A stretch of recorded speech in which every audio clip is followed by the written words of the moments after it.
Hello everybody, this is RPG here, and I'm back with another 2 Cents video for you all from the 2 Cents block. And this time around, we're going to be talking about another Nintendo franchise that I actually like aside from Mario and Zelda, and that is the Kirby series. And just so you know, I have played the Kirby games on some of them on my regular channel, and I hope to get back to doing more Kirby games in the future someday, probably for my Let's Play channel, RPG Game Riffers Solo. But that's not what I'm here to talk about today. I'm here to talk about the potential of seeing Kirby, what Kirby could do if he were to be taken into a 3D platform game setting instead of the traditional 2D or 2.5D setting that we have seen for quite some time now. But before I get on with that, let's talk about some of my stance with the recent Kirby games. Kirby's Epic Yarn, a really phenomenal 2.5D side-scrolling game where everything was art-based, and in order for the game to do really well, it has to have really good art, in my opinion. I mean, just take a look at Okami. Beautiful game, and it compensated with the gameplay very well, even though the gameplay was still awesome by itself, but the art style was also very good in that manner. Kirby's Epic Yarn, on the other hand, was no different. I mean, we got to see everything in yarn, fabric, and patches and that kind of stuff, and it actually looked really beautiful, and it actually went outside of something that we have already seen in Kirby games now and then, and that was the ability where he can suck up his enemies and he can use their own powers against his foes. But this time around, yarn is your only weapon, as you have to use that in order to actually defeat your enemies. So it actually made for a nice twist for a Kirby game for once. Now, Kirby's Return to Dreamland, which came out on the Wii in 2011, it went back more the traditional roots, but instead it incorporated the 4-player simultaneous co-op play, much like the new Super Mario Bros. Games within the Wii and the Wii U. So yeah, that was all good in itself, but to me it just felt like it was another Kirby game in general when you think about it. But that didn't mean it wasn't fun, which is not true. That game was still fun, but like I said, it just felt like it was another Kirby game. Now, Kirby Mass Attack on the DS, I felt actually innovated the series more with trying out something else aside from just running, jumping, beating up enemies, or using their power-ups to defeat them. Instead, they went for more of an RTS approach with Kirby Mass Attack. You could think of Kirby Mass Attack as like Kirby with elements of Pikmin, but instead you had like 10 Kirbys at your disposal, and you can use them to attack your enemies and to move on to different parts of the level, or to use them in many different ways in order to defeat your enemies to progress forward. So it had a bit of a nice touch to it, to where it actually, became very enjoyable on its own right, or in its own right. Now, with Kirby Triple Deluxe, the game is pretty much like, when I heard the word Triple Deluxe, I thought it was going to be returning back to Kirby Superstar, which is my all-time favorite Kirby game, by the way, but it pretty much felt like it was the complete opposite. It just felt like it was another rendition of Kirby's Adventure, or if you want to go by the remake, Kirby Nightmare in Dreamland, where you go through a multitude of stages in linear fashion in order to get one step closer to the final boss. So yeah, it pretty much suffered the same fate as Kirby's Return to Dreamland, which Triple Deluxe was actually built upon the Return to Dreamland engine, but in 3DS form.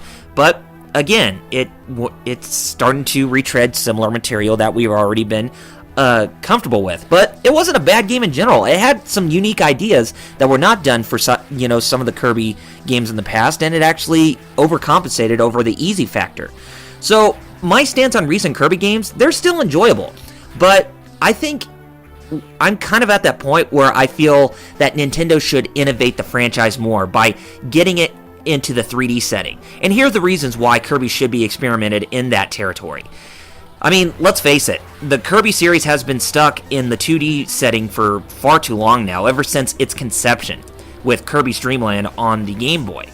I mean, all Kirby does is go through side-scrolling fashion, and he sucks up enemies, and he either uses them to shoot out stars at enemies, or sucks them up to where he fully absorbs their powers, to where the powers can become his own to actually defeat his enemies a lot quicker.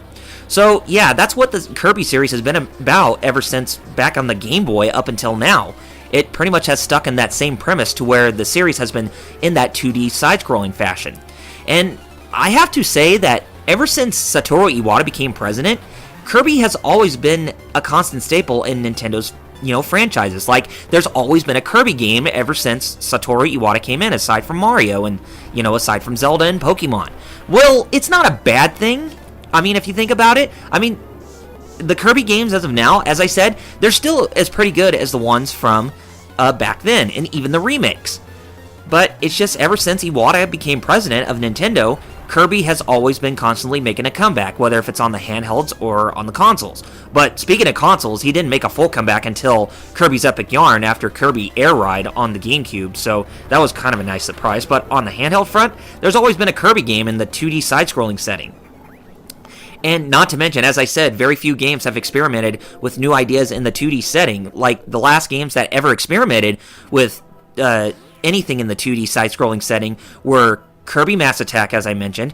I would also like to say Kirby Canvas Curse, where Kirby was a ball and you had to use the DS, the bottom screen, to actually make tracks in order for the ball to actually travel on, or else you would be stuck on the ground all the time. So that game had a bit of a steep learning curve, which I think more core players would actually enjoy. And the last game I felt that actually experimented with something new outside, within the main series, was Kirby and the Amazing Mirror. That was a collaboration between Nintendo and I think Natsume and Capcom, which were under the name Flagship at the time. But it was the first Kirby game to introduce the 4-player co-op play, to where if you had 4 different Game Boy Advance systems on you and 4 other players to play it, you can actually go through the game in a non-linear fashion, to where each character could, or each Kirby can actually defeat a multitude of bosses in order for you to make it to the final boss, and that kind of stuff. So I felt that those games actually experimented with something new. Now, a lot of people might say that Kirby 64, the Crystal Shards, actually was probably the last thing that did something new, but let's face it, even though it was in 3D, it still remained as a 2.5D side-scrolling game, as you could not even run around or walk around in a 3D setting. You were still stuck in a narrow path, or stuck in a linear path, that is. So, yeah, I didn't feel that game experimented at all, even though it was in 3D, but I still felt it was a good game on its own. But let me talk about the reason why I see the genre, or the Kirby series in general, would fit in 3D. When we take a look at Kirby, aside from being a side-scroller, what else is Kirby? Well, the Kirby series, I've always thought of it as like a 3D beat-em-up or a 3D hack-and-slash in a 2D setting, or, in that 2.5D setting, depending on which style of graphics you go for. And there have been games that actually have done well, whether if they were in 3D or 2D. But for most of the 3D games that actually done well as a hack-and-slash or beat-em-up, they were mostly Devil May Cry, God of War, the current Ninja Gaiden series, and Bayonetta. I mean, there have been some other games that actually done well outside of, those games, but the more popular ones that have actually done well in this day and age are the 4 that I have just mentioned, with Bayonetta being the more recent example. Another thing that I want to mention too is that ever since that investors meeting back in January of this year, I remember where Iwata's saying that he wants to license new properties, or license Nintendo's back catalog to newer developers. Wouldn't you think that it would be time for other, something like Kirby to be experimented with something new outside of the traditional side-scrolling format that HAL Laboratory has done for the series ever since its conception? I know I would, even though I would still want them to do side-scrolling games or Kirby in his traditional formula. I think now is about the time that we see Kirby go into new territory, because if we continue to see side-scrolling games based on Kirby in the long run, probably in the next 10 or 20 years, I'm afraid that the formula is going to get quite stale if nothing new is experimented with it. And the reason why I say that towards Kirby is because the series has been mostly known for pretty much just the side-scrolling fashion. But of course, there have been some exceptions of different types of games that have experimented with something else, like Kirby Block Ball, Kirby's Pinball Land, even Kirby's Air Ride that was done in 2003, which I think was Masahiro Sakurai's last Kirby game he worked on, to be quite frank. So, and even take a look at some certain games that have certain ideas, like the Super Mario Galaxy games. Wouldn't you think Kirby would actually fit in that setting, to where he would go through different galaxies in order to make it to the final boss in a 3D setting with some newer ideas on how the power-ups could work within those particular settings? I know it would. So, yeah, I mean, there is vast potential where the Kirby series can actually do well in a 3D setting for once. I mean, if Mario could do well in both the 2D and 3D settings, then I don't see why Kirby should not get that same treatment. So yeah, my final thoughts are this.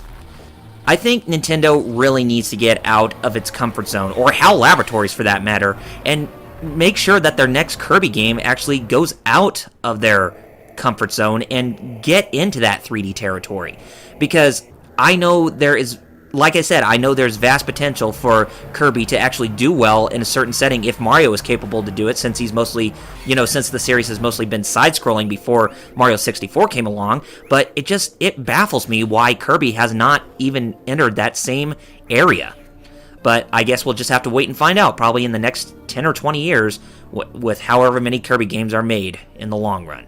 But Nintendo, if you're listening, I really hope you consider these ideas for 3D, for Kirby going into a 3D game nowadays, or at some point.